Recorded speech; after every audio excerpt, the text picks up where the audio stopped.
Bismillahirrahmanirrahim. Assalamualaikum warahmatullahi wabarakatuh.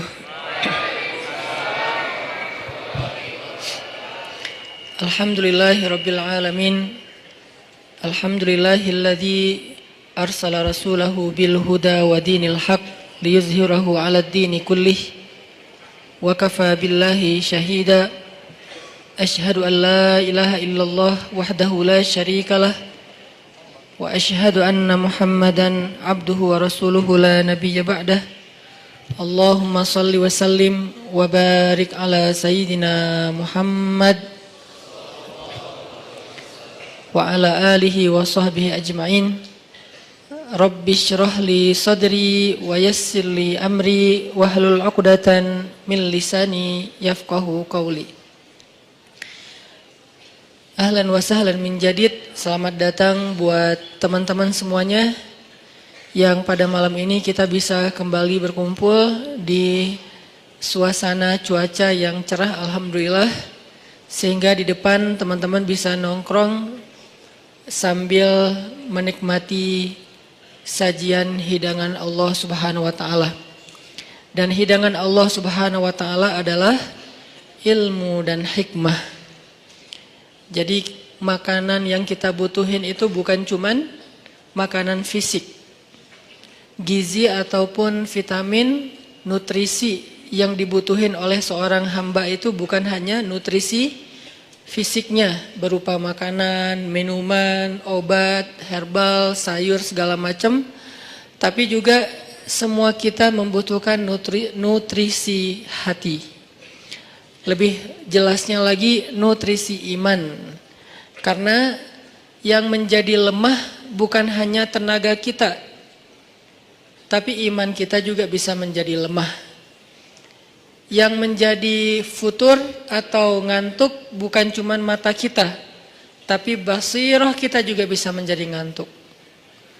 Yang menjadi lupa bukan hanya akal kita, tetapi juga zikir kita juga bisa menjadi lupa. Makanya kita butuh nutrisi atau maidatur rahman, hidangan Allah Subhanahu wa taala yang berbentuk hikmah dan ilmu, sebagaimana kita butuh juga hidangan nutrisi untuk kebutuhan fisik kita. Walaupun memang kita nggak perlu nutrisi, nggak harus memberi nutrisi hati kita dalam bentuk kajian ilmu setiap hari 3 kali misalnya. Nggak harus sih, kalau bisa lebih bagus, tapi nggak harus. Karena nutrisi hati ini bisa kita dapetin bukan cuma dengan duduk dalam majelis ilmu, bukan hanya duduk di dalam tongkrongan hikmah, tapi juga bisa kita dapetin dengan tilawah Al-Quran. Kita juga bisa dapetin itu dengan zikir. Zikir sesuai dengan masalah kita. Karena zikir kalau nggak sesuai dengan masalah tetap berpahala, cuman kurang berasa. Kayak kita lagi nggak lagi haus, tapi minumnya bukan air putih, minumnya misalnya kayak kopi gitu ya. Kalau teh tawar masih mending lah. Haus tapi minumnya kopi atau minumnya minuman yang berwarna. Jadi kayak belum memenuhi dahaga haus kita. Padahal kita lagi haus. Kalau kita lagi kayak agak pusing, oke, minum kopi. Nggak semua juga sih ya. Itu mas saya. Kalau pusing ngopi misalnya. Kalau haus minum air putih. Kalau misalnya kayak lagi manja minum susu gitu. Kenapa Ustadz? Ya mungkin lagi kayak males aja yang berat-berat gitu kan. Atau lebih manja lagi jus gitu kan ya. Nggak manja sih itu sehat. Ya lah pokoknya. Yang jelas itu kan sesuai dengan kebutuhan kita. Gitu juga dengan zikir. Zikir itu nama Allah yang dipakai itu harusnya sesuai dengan masalah kita. Walillahil asma'il husna. Allah tuh kan punya nama-nama yang bagus, yang mulia, yang baik, yang keren gitu. Walaupun tidak terbatas 99, tapi yang dikenal oleh kita 99. Maka fad'uhu biha, maka berdoalah kepada Allah Panggillah Allah. Ud'u itu panggil. Ud'u ila sabili rabbika, atau dakwah itu panggilan, memanggil. Berarti fad'uhu biha, panggillah Allah dengan nama itu. Jadi enggak harus selalu kita manggil Allah, ya Allah, boleh. Tapi ditambah juga, misalnya ya Jabbar. Panggilan buat siapa? Panggilan Allah, tapi buat memanggil Allah buat orang yang lagi apa? Yang lagi sakit hati. Pernah manggil ya Jabbar pas lagi sakit hati? Makanya sering sakit hati. Jabbar itu panggilan untuk orang yang lagi sakit hati, habis dikecewain. Dikecewain oleh apa? Banyak lah, tergantung circle kehidupan kita ya. Ada yang circle-nya lebih ke main, berarti disakitin sama gengnya. Ada yang circle-nya lebih ke romantis-romantisan, disakitin oleh mantannya. Ada yang circle hidupnya seputar masalah kerja, disakitin oleh vendornya, oleh partnernya, oleh teman bisnisnya. Soal circle family life kita, disakiti oleh keluarga, anak, orang tua, pasangan, dan seterusnya gitu kan. Yang jelas, ketika kita merasa disakitin, ketika kita merasa kayak dikecewain, panggillah Allah. Sebelum kita memanggil netizen. Kan kita suka manggil netizen dulu ya. Posting, update status, story. Terus story-nya tuh curhatnya minta respon lagi tuh. Dengan kasih polling lah. Dengan request lah gitu kan. Baiknya gua putusin atau enggak ya, request gitu. Semuanya putusin, terus dia bingung. Gimana ya. Nah, sebelum kita istisyarah kepada netizen, karena netizen itu istisyarah, bukan istifta, bukan istikharah. Yang paling tinggi itu kan derajatnya dari 3 level. Meminta pendapat, nomor 1 tuh istikharah, minta pendapat Allah. Kedua, istifta, minta pendapat ulama, orang yang berilmu. Ketiga, istisyarah, minta pendapat orang yang lebih bijak dan berpengalaman, termasuk kepada teman kita atau followers kita atau geng kita, itu istisyarah. Sebelum kita istisyarah netizen, ya ayyuhal netizen, sebelum kita pakai kalimat itu, atau ya ustaz, bahkan sebelum ustaz, ya kiai, ya syekh, maka ya Allah. Panggil Allah Subhanahu wa ta'ala. Manggilnya gimana Ustadz? Salah satunya selain kata Allah pastinya, karena itu kalimat yang paling mulia, kita juga bisa manggil tematik. Ya Jabbar. Ya Jabbar itu bisa 2. Sebetulnya 3 maknanya Jabbar, tapi yang lebih common itu 2. 1, dipanggil untuk masalah-masalah yang sifatnya bukan hanya besar, tapi kayak kekuatan.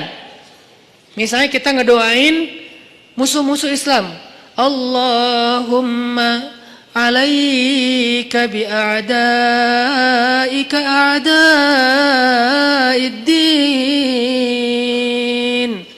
Allahumma alaika bil kuffar. Allahumma alaika biz zalimin. Ya Allah, kami serahkan kepadamu orang-orang zalim itu, gitu kan? Orang-orang zalim. Baru kita mengatakan, ya Jabbar. Pasangannya biasanya, ya Qahar. Ya Jabbar, ya Qahar. Arti Jabbar dalam konteks itu, yang perkasa, yang memaksa. Ya Qahar, yang menaklukkan. Sehingga dipakailah kalimat Jabbar, Qahar, Aziz, kan kata-kata yang nama-nama yang perkasa gitu, untuk doa-doa yang sifatnya biasanya dipakainya dalam kondisi terzolimi. Ini doa-doa orang yang terzolimi. Kayaknya nggak perlu dihafal juga sih. Bukan nggak perlu dihafal, nggak perlu dipakai. Kenapa? Berharap kita tidak mendoakan orang yang zolim, kecuali yang dizolimi dalam urusan agama. Kalau dizalimi urusan pribadi sih, mending jangan mendoakan orang yang menzalimi. Kenapa? Rugi. Mending doain diri sendiri. Ketika kita punya kesempatan doa kita diijabah, jangan kasih doa itu untuk orang lain, rugi. Walaupun bentuknya mendoakan atas keburukan, tetap rugi. Mending kita pakai buat doain diri kita sendiri. Ya Allah, saya lagi dizalimin, mudah-mudahan. Nah gitu kan, berarti kan kita dapat kebaikan. Ya Jabbar, itu panggilan orang yang sedang sakit hati. Jadi satu artinya untuk orang yang lagi dizalimi, satu lagi untuk orang yang lagi hatinya kayak sedih, kayak disakitin. Nggak sebesar zolim sih, cuman ya lumayan lah, bikin nggak bisa tidur, bikin tumbuh jerawat gara-gara itu, gitu kan ya? Karena stres, terus bikin nambah uban, walaupun ada yang uban itu karena bijaksana, ditutup. Jadi intinya adalah panggil Allah kalau kita lagi sakit hati dan dikecewain. Ya Allah, ya Jabbar. Salah satu doa minta disembuhkan kecewa dan sakit hati di dalam sholat adalah Rabbighfirli warhamni wajburni. Kalimat wajburni. Selama ini kita baca enggak? Kan? Tahu artinya? Hampir. Apa arti wajburni? Bukan paksa aku dong Allah, enggak. Padahal arti Jabbar juga yang memaksa kepada kehendaknya. Tapi kalimat wajburni, makna Jabbar di sini makna yang ketiga di antara tiga makna Jabbar, yaitu yang mengobati sakit hati. Jadi ketika kita berdoa, Rabbighfirli warhamni wajburni warfa'ni warzuqni wahdini wa'afini. Banyak banget ya. Luar biasa kita ya. Jadi kalau kita sholat aja tuh kita udah minta banyak hal ke Allah. Makanya pas berdiri, pas duduk itu jangan buru-buru. Rabbi, Allahu Akbar. Apaan? Malaikat juga bingung. Rabbi apa? Kamu dengar gak dia doa apa? Enggak. Oh kirain aku doang yang salah dengar, kata malaikatnya. Jadi kita kayak gak jelas gitu minta ke Allah. Rabbi udah gitu sujud. Karena terlalu buru-buru, nggak ada tumakninah, nggak ada tenang, nggak ada berhenti sebentar. Makanya Rabbighfirli warhamni wajburni. Bagian wajburni kalau bisa di kayak gimana gitu, kayak agak menghayati dan kayak perasaannya dalam banget gitu. Wajburni. Tapi nggak gitu juga sih dalam sholat, bahaya, bid'ah, syubhat menyambar-nyambar. Intinya teman-teman, wajburni itu artinya kalau kita terjemahin, sembuhkanlah sakit hati saya. Atau bahasa lain juga bisa diterjemahin, hiburlah aku ya Allah, aku lagi sedih nih. Kalau kita ke teman gitu ya, hibur aku dong, gue lagi sedih nih. Ya udah yuk kita main, ya udah yuk kita jalan, ya udah kita nonton, ya udah kita ngopi, ya udah kita makan, ya udah apalah terserah. Yang jelas kita ngadu ke dia, minta dihibur pas kita lagi sedih. Nah cara ngadu ke Allah pas kita lagi sedih supaya dihibur oleh Allah, wajburni ya Jabbar. Itu bisa dibaca di dalam sholat. Bisa juga dibaca di luar sholat. Gak apa-apa, dalam sholat baca, di luar sholat juga baca. Bahkan di luar sholat kita bisa ulang-ulang. Wajburni ya Jabbar, wajburni ya Jabbar. Ya Allah, hibur aku ya Allah, hibur aku ya Allah. Aku lagi sedih berat nih. Udah seminggu aku gak buka Instagram ya Allah. Curhat. Kenapa? Komen. Head speech ya Allah. Ya Allah, aku udah seminggu gak lihat grup. Ya Allah, aku udah seminggu gak buka handphone. Lebih parah lagi kan? Berarti bermasalah di akun sosial media, bermasalah di grup, bermasalah di nomor kontak, bermasalah di SMS, semua bermasalah. Ya Allah, udah seminggu aku gak buka handphone. Hibur aku lagi sedih banget gitu. Nah, minta ya Jabbar, wajburni ya Jabbar, wajburni ya Jabbar.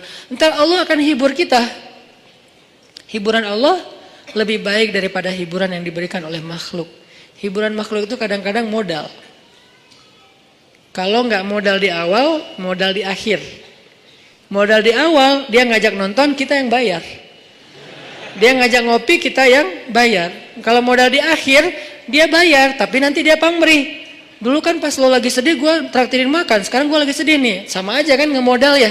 Kalau Allah yang ngehibur kita, itu nggak ada pamrihnya. Nggak ada modal di awal, nggak ada modal di akhir. Terus kenapa kita cepat dan begitu spontan minta hiburan dari makhluk, begitu spontan minta curhat kepada makhluk, begitu spontan manggil nama makhluk, tapi kurang spontan memanggil nama ya Jabbar, nama Allah Subhanahu Wa Taala.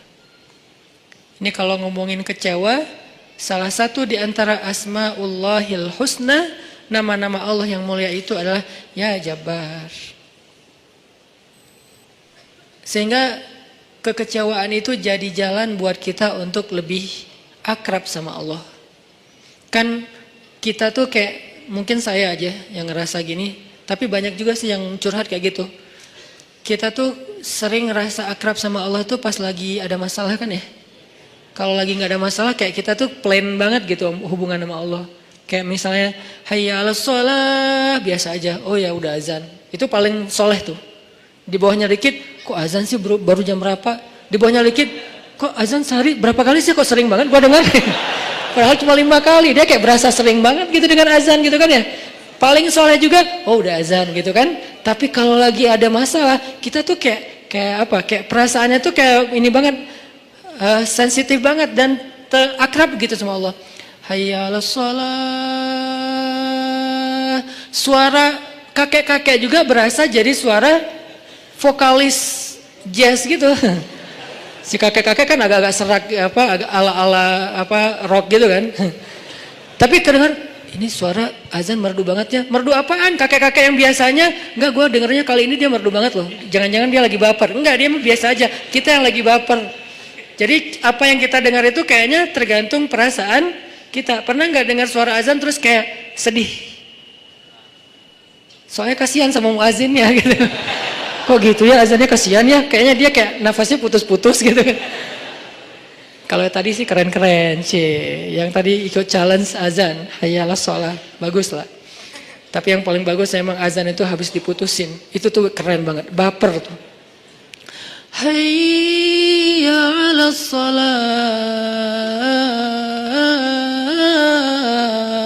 Jadi dia kayak, kenapa sih lo giniin gua? Jadi tuh kayak lagi curhat banget gitu kan. Enggak, guyon. Intinya azan dengan hati, tilawah dengan hati. Kalau kita pakai hati dalam melantunkan ayat-ayat Allah, itulah sebaik-baik irama. Makanya kata Nabi, zayyinul Qur'an bi aswatikum. Hiasilah Al-Qur'an dengan suara kalian. Tapi para sahabat enggak semuanya suaranya bagus. Terus gimana tuh? Sementara Nabi nyuruh menghiasi Al-Quran pakai suara. Kata para ulama, sebaik-baik hiasan dari suara kita itu adalah suara yang membaca Al-Quran dengan iman. Saya tuh qori, dari kecil tuh udah ikut musabakoh. Jadi udah kayak masalah olah vokal tuh kita dari kecil tuh udah sering. Udah latihan serius sampai tingkat nasional, internasional. Jadi buat saya vokal itu kayak penting.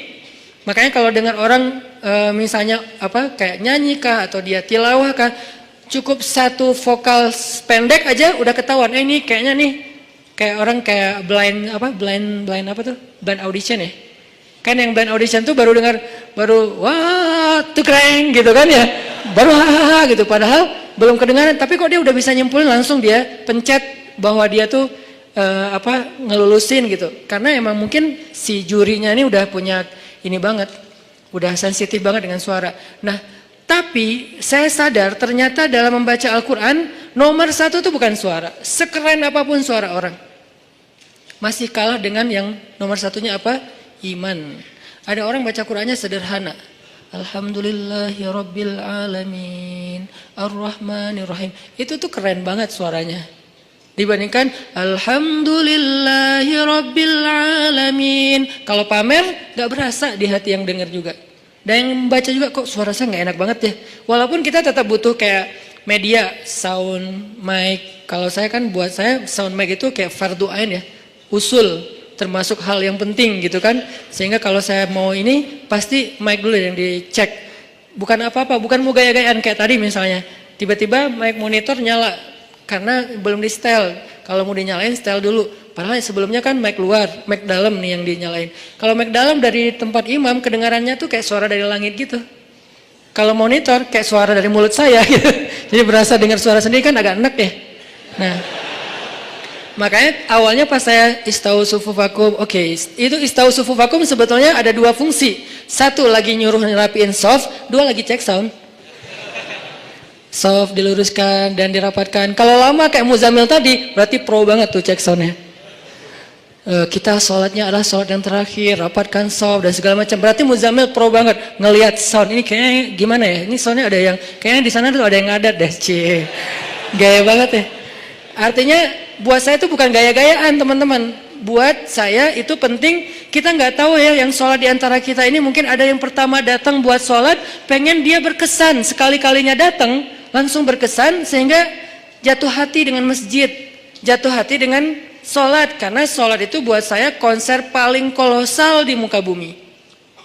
Kenapa kolosal? Karena yang mengikuti, yang nonton sholat bukan cuma manusia, tapi malaikat, terutama sholat subuh. Inna Qur'an al-fajri kana mashhuda. Sesungguhnya performance imam di waktu subuh ketika sholat, itu terjemahan panjangnya ya, bahasa anak mudanya.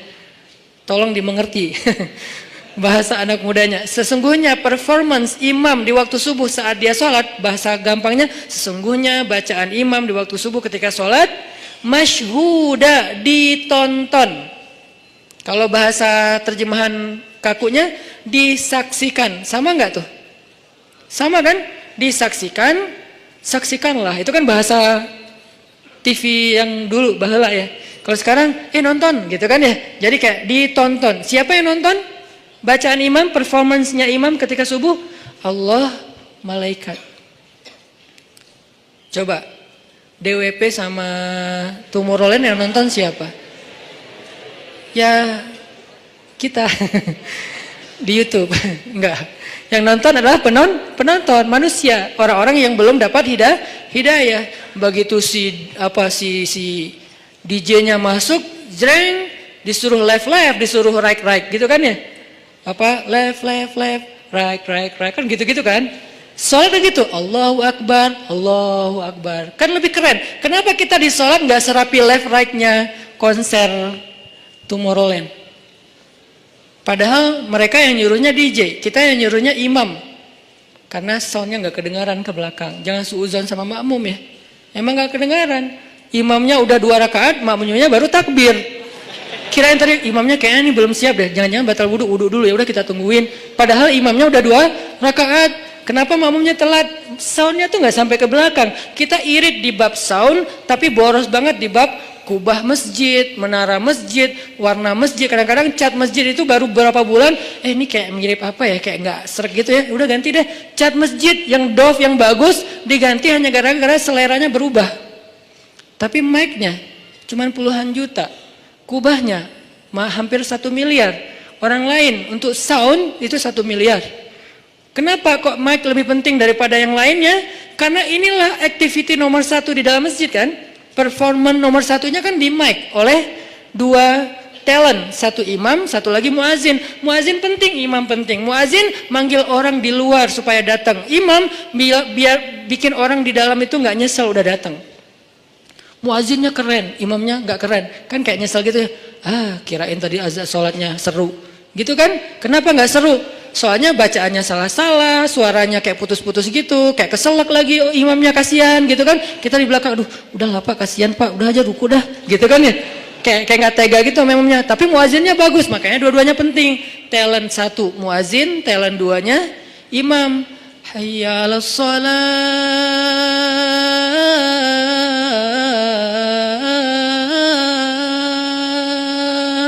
Orang yang dengar sedih ya. Kenapa? Jadi ingat dosa, Nah, gitu kan ya. Ini kan bagus nih azannya nih. Hayya 'alas shalah.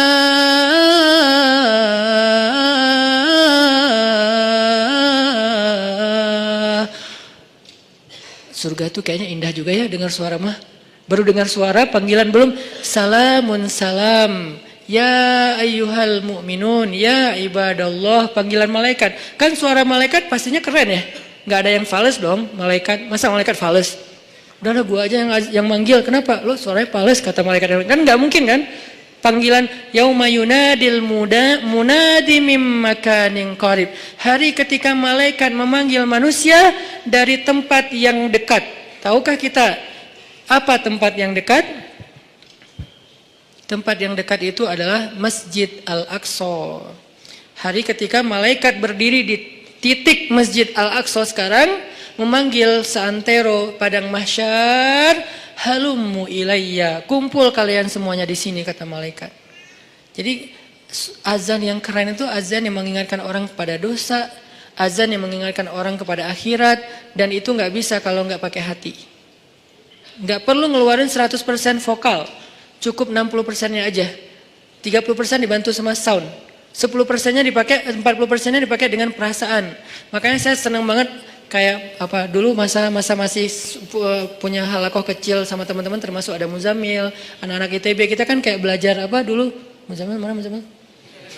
Oh ada, belajar makomat sama dulu sebelum ada Pemuda Hijrah, makomat sama belajar azan. Kita kayak apa ya, kayak mengcover. Jadi bukan cuma lagu yang di cover, kita mengcover azan. Cover azan Masjidil Haram Dagriri. Dagriri itu azannya tuh menurut saya azan of the year. 2018 azan terbaik itu nanti cari di YouTube, azannya Hamdi Ad-Dagriri kalau nggak salah namanya. Nanti azannya Al-Aqsa. Azan Al-Aqsa itu kayak lagi curhat. Al-Aqsa itu udah dirampas, kami itu teraniaya, kemana kalian wahai kaum muslimin gitu. Seolah-olah tuh kayak manggil kita gitu. Dari irama-irama yang dipilih kan. Nah ini semuanya dengan hati. Makanya pakai hati aja udah terbaik. Balik lagi ke tema yang tadi adalah panggil Allah dengan lembut. Nidaan khafiyya. Zikru rahmati rabbika abdahu Zakaria. إذ نادى ربه نداء خفيا. Ketika dia nada rabbah. Apa arti nada rabbah? Nada itu bahasa Arab, terus jadi bahasa Indonesia nada, tapi beda arti. Nada artinya memanggil. Nada dering, panggilan. Dering panggilan itu bahasa Arab. Iznada rabbahu nidaan khafiyya. Nada yunadi nidaan. Nida panggilan. Jadi kalau ada yang namanya nida itu adalah panggilan. Makanya kalau dia panggil, panggilan kamu siapa? Panggilan aku nida gitu. Itu panggilan, iya nida, iya panggilan ya. Rame gitu. Kalau ngerti bahasa Arab, kalau ngerti ya sama aja sih. Nah, yunadi nada rabbahu nidaan khafiyya, memanggil dengan khafi. Khafi itu kayak lirih. Ya Allah, gitu pelan-pelan. Terus khusyuk manggilnya, berperasaan manggilnya, bukan ya Allah. Itu mah kaget kali ya, bukan manggil Allah karena dia lagi curhat. Kalau mau curhat, ya Allah. Coba jadikan ya Allah ini kata favorit kita deh. Dan jangan tunggu bermasalah baru lembut suaranya. Kalau lagi senang kayak ya Allah. Enggak gitu sih. Kita lagi senang itu juga butuh Allah, teman-teman, yang kayak pekan yang lalu kan. Kita butuh Allah itu bukan pas lagi susah doang. Sarra dan dharra. Iza asabathum sarra wa iza asabahum dharra, sama-sama butuh Allah. Butuh Allah ketika susah, jelas kita paham. Butuh Allah ketika senang artinya apa? Supaya kesenangan yang Allah kasih itu jadi barokah. Mubarak, jadi bertambah manfaat, jadi bertambah kebaikan, nggak jadi sia-sia. Nah kalau nikmat yang Allah kasih, kesenangan yang Allah kasih malah jadi bikin kita sia-sia, itu malah jadi musibah. Sehingga kita butuh Allah supaya dituntun, ya Allah saya punya rezeki ini diapain ya? Supaya bermanfaat nih, kemana saya harus memberikan rezeki ini? Ke keluarga, ke diri saya sendiri untuk kebutuhan, siapa lagi? Allah tuntun, supaya kalau Allah tuntun, ketika kita mengalokasikan harta, rezeki, nikmat yang kita dapatkan, itu semuanya untuk kebaikan. Fa ammal yatima fala taqhar, wa ammas sa'ila fala tanhar, wa amma bi ni'mati rabbika fahaddits. Kalau enggak, alhaakumut takatsur. Celaka gara-gara takasur, justru banyak nikmat yang Allah berikan. Jadi teman-teman, poin pertama, bab kecewa, kalau kita kecewa, saya yakin semuanya pernah kecewa dan mungkin masih akan kecewa atau bahkan lagi kecewa sekarang. Kelihatan dari muka-mukanya. Kecewa sama saya. Kenapa ceramahnya lama sekali? Jadi kalau lagi kecewa, apa poinnya tadi? Panggillah Allah. Ya Allah, ya Jabbar, wajiburni, hibur saya ya Allah. Hibur saya, hibur hati saya ya Allah. Gimana cara Allah menghibur hati kita? Allah menghibur hati kita itu dengan diberikan wajilat qulubuhum. Allah menghibur hati kita dengan dijadikan liyazdadu imanan ma'a imanihim. Allah menghibur hati kita dengan dijadikan apa? Tuma'ninatul qalb. Ala bi dzikrillah tatma'innul qulub. Banyak cara Allah menghibur hati. Apakah Nabi pernah sedih atau kecewa? Kecewa pernah, sedih pernah di Al-Qur'an. Direkam. Terus cara Allah menghibur hati Nabi yang lagi sedih atau kecewa gimana? Ya ayyuhal muzammil qumil laila illa qalila nisfahu awil qus minhu qalila aw zid alayhi warattilil qur'ana tartila inna nasyiatal lail hiya ashaddu wata'an wa aqwamu qila. Allah panggil Nabi ketika lagi sedih dan tidur. Ya ayyuhal muzammil. Ini dua kondisi Nabi lagi tidur dan dipanggil Allah. Satu, ya ayyuhal muddathir. Satu lagi, ya ayyuhal muzammil. Tidur kenapa Nabi? Bukan tidur, tertidur. Gara-gara capek seharian berdakwah dan capek seharian dibully. Dibully di mana-mana, pergi ke pasar, dibully di pasar, pergi ke tempat pertemuan, dibully di tempat pertemuan, pergi di sepanjang jalan, dibully di sepanjang jalan, pergi ke rumah keluarga besarnya, ke tetangganya, ke pamannya, ke sepupunya, dibully oleh tetangga dan keluarga besarnya. Kemanapun beliau pergi, beliau dibully, dihead, dihina, dicela seharian dari pagi. Satu kota Mekah ngebully beliau. Ada yang mengatakan beliau itu penyihir, ada yang mengatakan beliau itu pembohong, ada yang mengatakan beliau itu tercela. Muzammam, nama aslinya Muhammad, artinya terpuji, tapi diplesetin jadi Muzammam, artinya tercela. Atau orang salib dulu, pas perang salib menamakannya dengan istilah Muhammad. Apa Muhammad? Salah satu nama setan.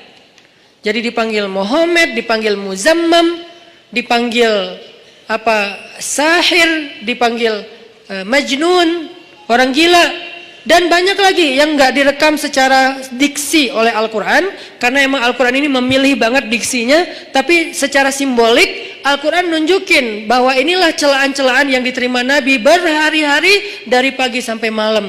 Pulang malam-malam ngomong ke Khadijah, Khadijah zammiluni, zammiluni, Khadijah selimuti aku, selimuti aku. Khadijah pengertian, diselimuti Rasulullah, diusap-usap kepala Rasulullah, tenang Rasulullah, tenang ya Rasulullah, la tahzan ya Rasulullah, Allah nggak akan ninggalin kamu, Allah tuh sayang sama kamu ya Khadijah. Tapi di tubuh Rasulullah tuh banyak lemparan, bekas lemparan, dibersihin sama Khadijah. Setelah Khadijah wafat, nanti yang menggantikannya Fatimah yang bersihin bekas-bekas lemparan orang. Ada yang lemparin kotoran, ada yang lemparin barang benda-benda keras sehingga melukai Nabi. Dibersihin sama Khadijah. Udah capek, Nabi tertidur. Udah beres urusan dihibur oleh Khadijah. Begitu sampai waktu yang hening, Khadijah udah tertidur, penduduk seluruh bumi udah tertidur. Allah memanggil kekasihnya, ya ayyuhal muzammil, wahai orang yang berselimut.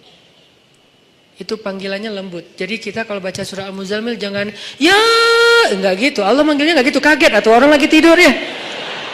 Nah, ayatnya aja lagi berselimut, manggilnya teriak-teriak. Jangan, itu namanya prank. Itu bukan tilawah, itu ngeprank. Makanya jangan tilawah sambil ngeprank. Ya ayyuhal muzammil, wahai orang yang berselimut, kumil laila illa qalila. Di situ kelihatan Allah tuh pengertian banget. Kumil lail illa qalila. Bentar aja, nggak usah lama-lama. Kenapa? Karena begitu Nabi berdiri sholat, disitulah Allah akan menghibur hati Nabi. Kalau kita belum bisa terhibur dengan sholat tahajud atau minimal dengan sholat 5 waktu, berarti hati kita berpenyakit, fi qulubihim marad, dan itu harus kita obatin. Obatnya apa? Obatnya istighfar.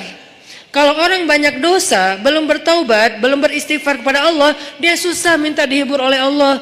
Dan terus nanti dia kayak nuduh Allah nggak menghibur dia, padahal Allah udah sering menghibur dia, cuman nggak berasa di hatinya.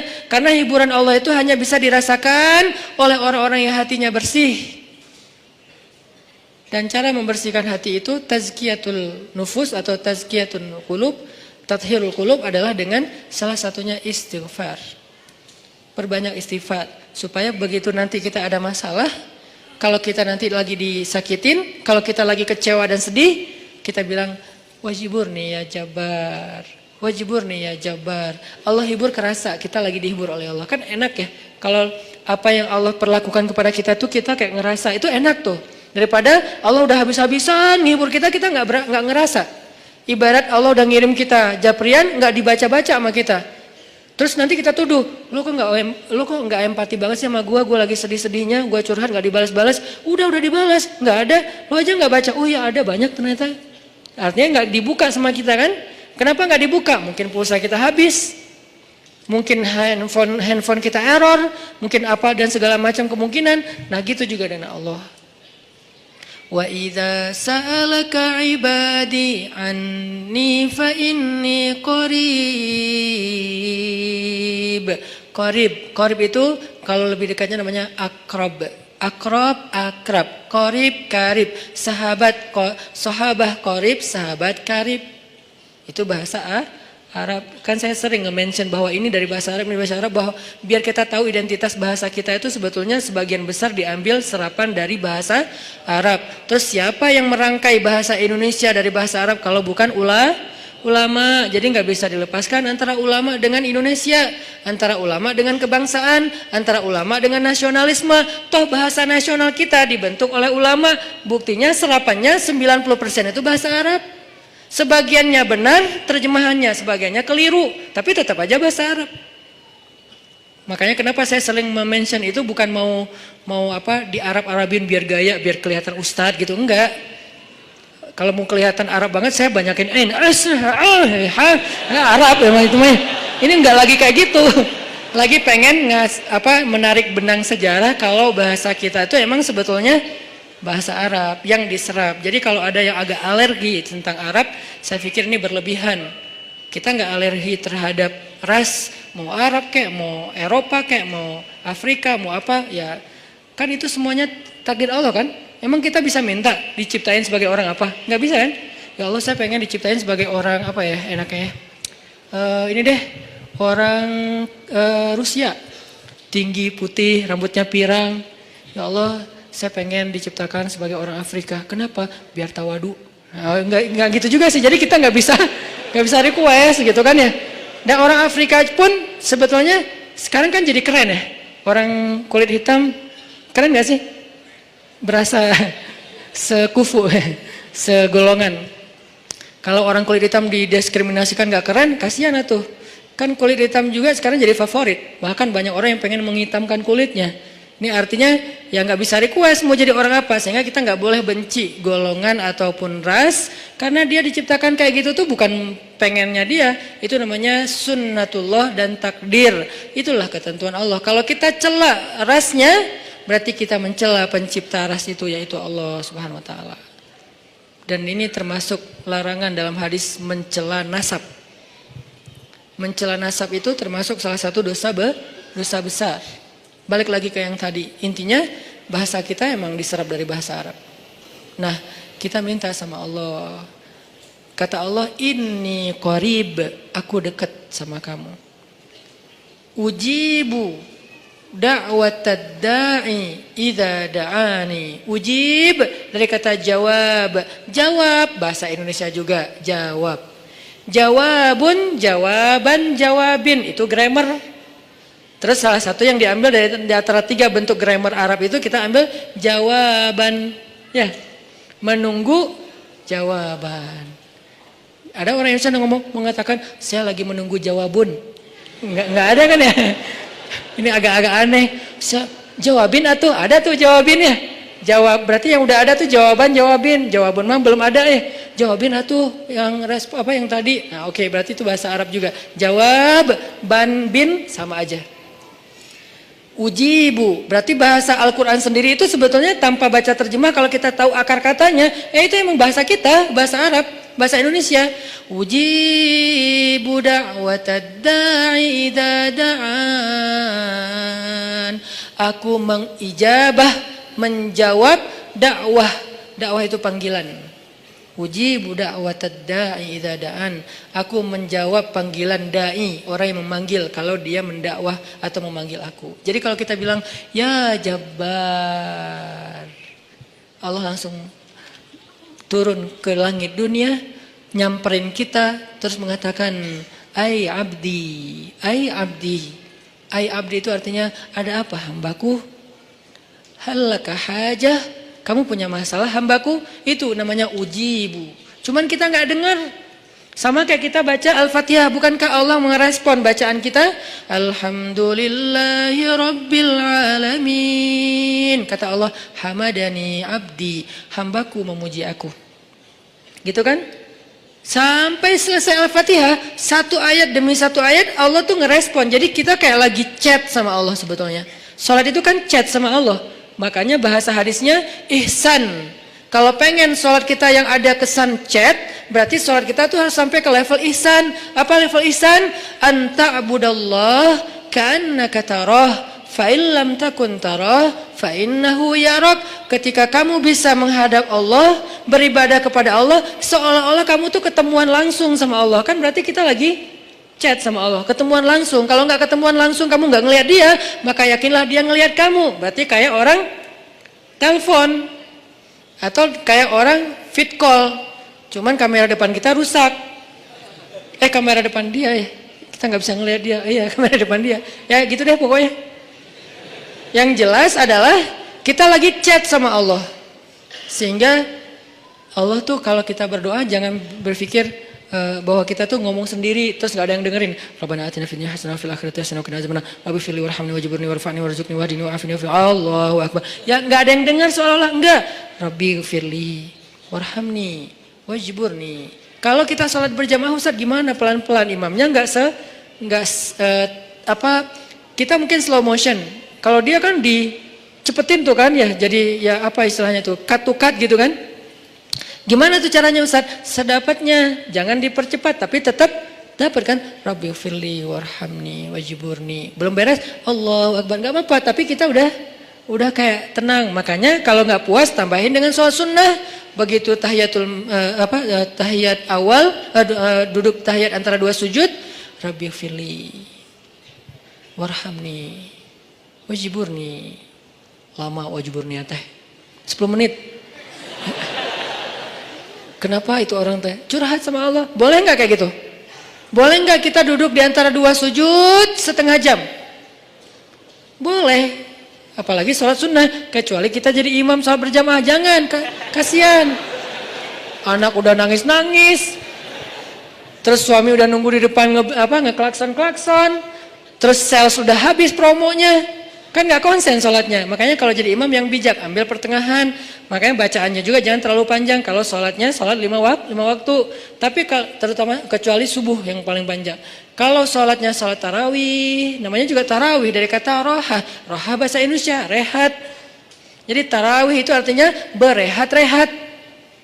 Kalau sholat tarawihnya sampai keringetan, namanya bukan berehat-rehat. Itu mah lagi nge-gym. Tarawih keringetan, harusnya kan tarawih itu kan tadi keringetan terus gara-gara tarawih jadi nggak keringetan ya. Itu kayak apa?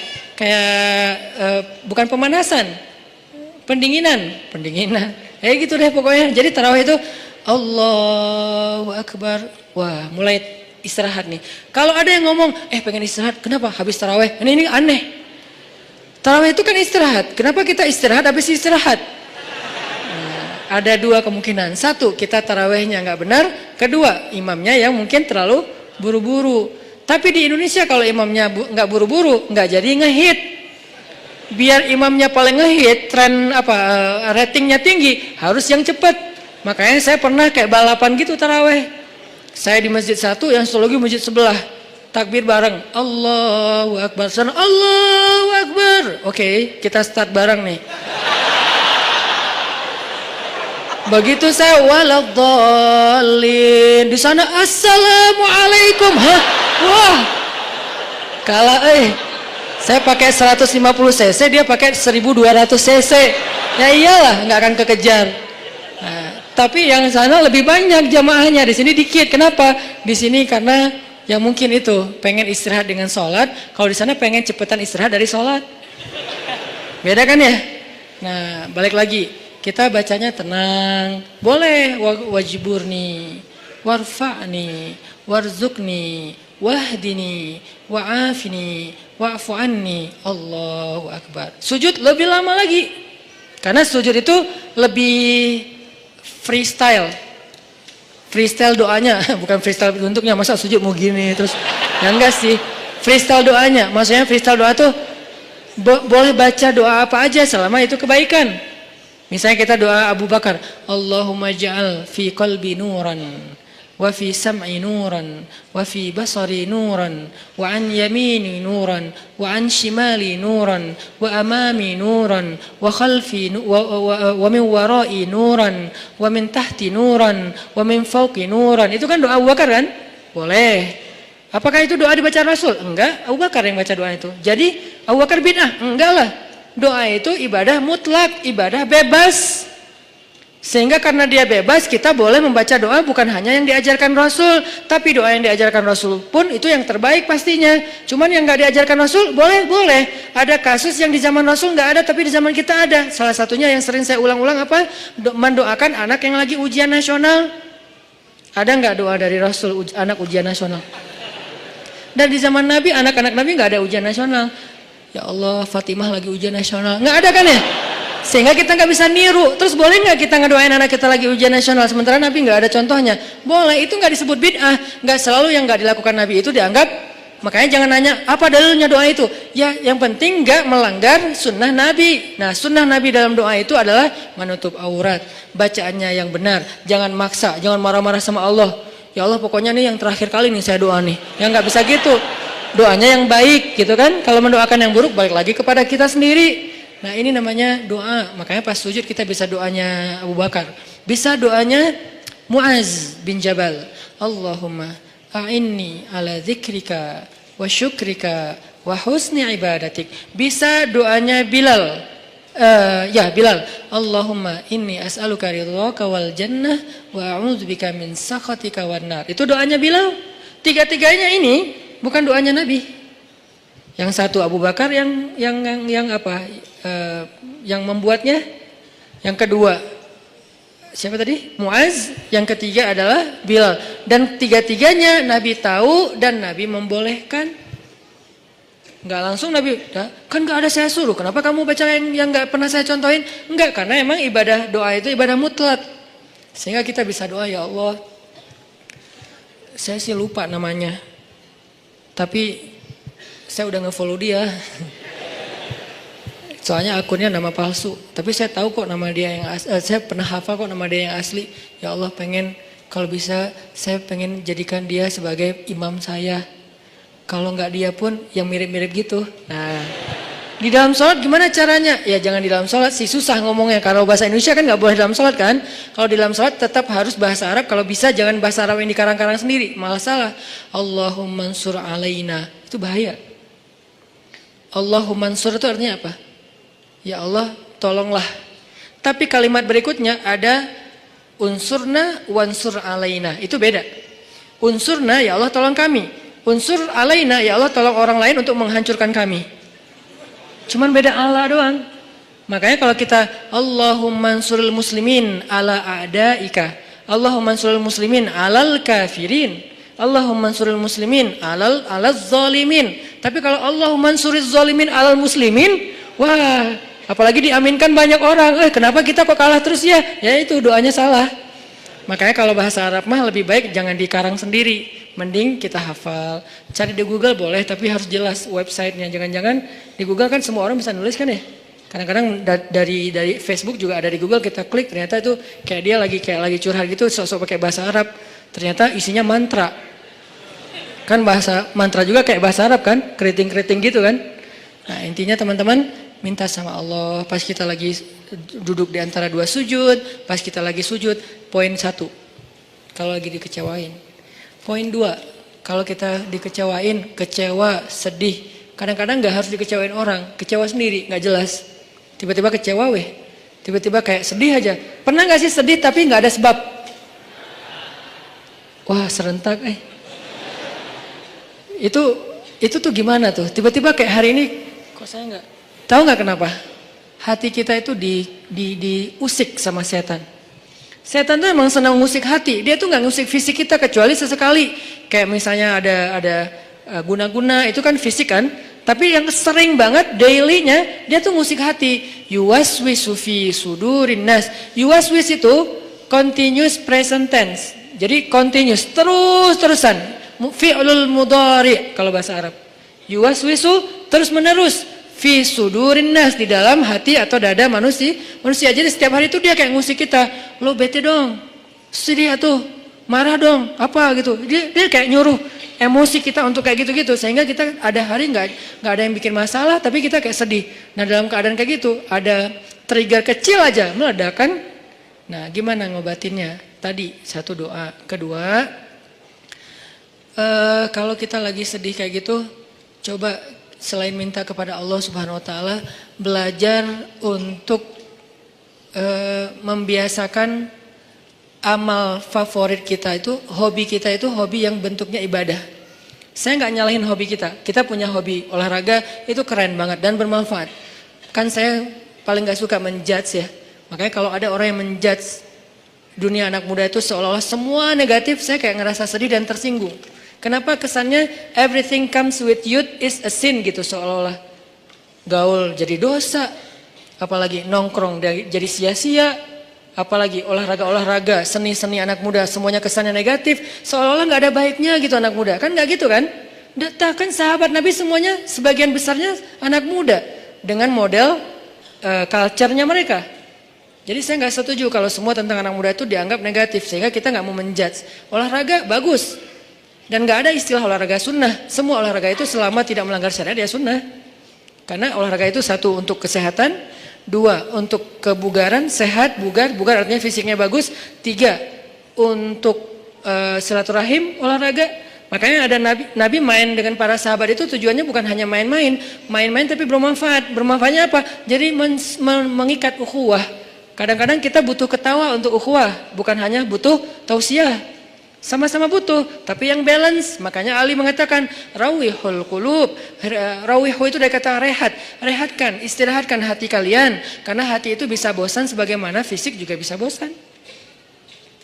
Nuruddin Zinki, salah satu tokoh favorit saya di Aleppo, Suriah. Dia gurunya Salahuddin Al-Ayyubi. Kalau mau kita lihat siapa Salahuddin, nggak afdol kalau kita belum lihat siapa di balik Salahuddin, yaitu Nuruddin Zinki. Keren banget, lebih daripada Salahuddin Al-Ayyubi. Beliau dalam satu waktu bikin lomba berkuda di antara prajurit-prajuritnya. Berkuda selama 3 hari. Berkudanya tuh lomba, seru-seruan. Terus mereka kayak freestyle gitu kudanya. Kalau kita kan ada riding, ada freestyler kan. Freestyle itu kan mungkin kayak anak mobil mungkin kayak ngedrift gitu kan. Atau anak motor mungkin kayak ngejumping dan segala macam. Freestyle lah pokoknya. Nggak riding, nggak touring. Biasanya riding, touring, sekarang freestyle semua. Main-main, ketawa, ada yang jatuh diketawain. Ketika ada orang yang ahli ibadah, bukan ahli dakwah, ini bedanya ahli ibadah sama ahli dakwah. Ada orang ahli ibadah mendengar berita ini, kalau Nuruddin lagi bikin acara freestyle kuda, ahli ibadah ini kemudian mengirim surat kepada Nuruddin Zinki. Isi suratnya apa? Nuruddin, ittaqullah. Kan orang kalau ngomong idealis tuh kesannya dia paling benar ya. Pakai ayat, pakai hadis, kesannya dia benar dan kita salah. Jadi kita jadi tiba-tiba kok saya jadi salah ya? Gitu, ittaqullah, langsung menjudge. Takutlah kamu kepada Allah. Seolah-olah Nuruddin baru bikin dosa. Kalimat ittaqullah itu kan kalimat kepada orang yang baru bikin dosa. Ittaqullah, istaghfirillah, tub ala Allah. Jadi kayak kamu tuh dosa banget, takut sama Allah, gitu kesannya. Nuruddin, ittaqullah, takutlah kamu kepada Allah. Yang kamu lakukan ini semuanya sia-sia. Waktu kita itu nanti akan dimintai pertanggungjawaban setiap detiknya, panjang. Keluarin ayat, keluarin hadis. Faman ya'mal mithqala dzarratin khairan yarah wa man ya'mal mithqala dzarratin syarran yarah wal asri innal insana lafi khusr. Semua ayat keluar, semua hadis keluar. Kesannya Nuruddin itu main-main dan sia-sia. Ini bedanya orang yang hanya tinggal di dalam masjid dengan orang yang turun ke dalam objek-objek dakwah dan jihad. Mereka akan lihat realitas yang berbeda banget di dalam masjid. Di dalam masjid mah semua orang baik, soleh. Nggak diuji kita di dalam masjid, sedikit kalaupun ada. Tapi begitu di luar, akhirnya Nuruddin Zingki membalas. Balasannya apa? Akhi fillah, saudaraku karena Allah. Sebetulnya saya tidak ingin menyampaikan ini, tapi karena engkau sudah menuduh saya dengan tuduhan-tuduhan yang tidak benar, saya perlu tabayyun, kata Nuruddin. Kami itu udah berjihad berbulan-bulan, melintasi gunung-gunung yang tinggi, melintasi padang pasir, musim panas, musim dingin, menghadapi musuh-musuh yang berkali-kali lipat lebih banyak dari kami. Kami dan kuda-kuda kami sudah melihat darah tuh terus-terusan, setiap hari ngelihat darah, setiap hari ngelihat potongan tubuh manusia. Lelah, tidak tidur berhari-hari, kehausan, tidak minum kecuali beberapa tetes air saja dalam sehari. Kami itu sudah berjihad berbulan-bulan, kata Nuruddin. Sehingga saya melihat pasukan saya mulai stres. Kuda-kuda kami mulai stres. Kuda kalau stres susah dipakai. Jadi nggak akan sesuai dengan instruksi dari penunggangnya, kesatrianya. Dia stres. Ngelihat musuh dari kejauhan, kadang-kadang bukan ngelihat musuh.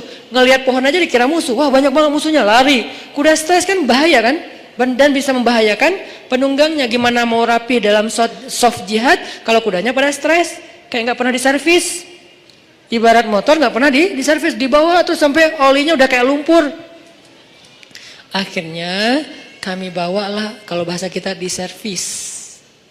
Diservis itu apa? Dengan cara kalau diservis motor kita bawa ke bengkel servis nih, ganti oli, apa segala macam dibersihin, kayak gitu-gitu kan. Kalau servis kuda dibawa main.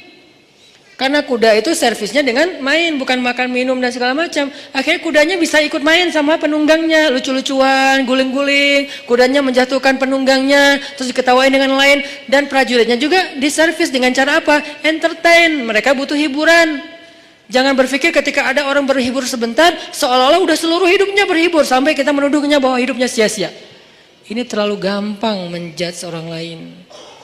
Bisa jadi itu bagian dari program dakwah. Itu jawaban Nuruddin. Jadi saya ingin supaya prajurit saya segar lagi, ukhuwah mereka kuat lagi, lebih soft, barisan mereka lebih bagus lagi, dan kuda-kuda mereka lebih sehat dan bugar lagi. Dibalas kepada ahli ibadah. Baru kemudian ahli ibadah, ya tapi kan gak harus gitu juga. Oh panjang, akhirnya gak beres. Ya namanya juga orang kalau udah dengki.